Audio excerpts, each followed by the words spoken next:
আনাস রাদিয়াল্লাহু আনহু থেকে বর্ণিত তিনি বলেন, নবী করিম সাল্লাল্লাহু আলাইহি ওয়াসাল্লামকে প্রশ্ন করার ব্যাপারে কুরআনুল কারীমে আমাদের নিষেধ করা হয়েছিল।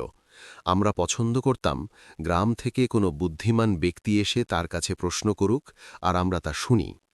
তারপর একদিন গ্রাম থেকে একজন লোক এসে বলল, আমাদের কাছে আপনার একজন দূত গিয়েছে। সে আমাদের খবর দিয়েছে যে আপনি বলেন আল্লাহ তাআলা আপনাকে রাসূল রূপে পাঠিয়েছেন। তিনি বললেন, সে সত্য বলেছে। সে বলল, আসমানকে সৃষ্টি করেছেন? তিনি বললেন, মহিমাময় আল্লাহ তাআলা। সে বলল, পৃথিবী ও পর্বতমালাকে সৃষ্টি করেছেন?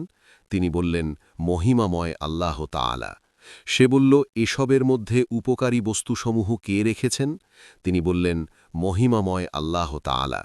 সে বলল, তাহলে যিনি আসমান সৃষ্টি করেছেন, জমিন সৃষ্টি করেছেন, পর্বত স্থাপন করেছেন এবং তার মধ্যে উপকারী বস্তুসমূহ রেখেছেন, তার কসম, সেই আল্লাহই কি আপনাকে রাসূল রূপে পাঠিয়েছেন?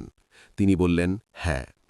সে বলল, আপনার দূত বলেছেন যে আমাদের উপর 5 ওয়াক্ত সালাত আদায় করা এবং আমাদের মালের জাকাত দেওয়া অবশ্য কর্তব্য। তিনি বললেন, সে সত্য বলেছে।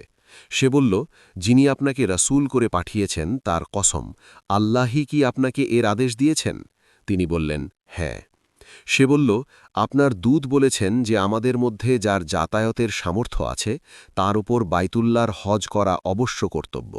তিনি বললেন, সে সত্য বলেছে।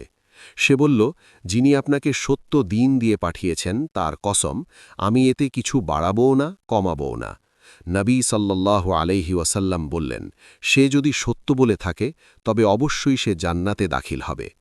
সহিহ বুখারী, হাদিস নম্বর 63।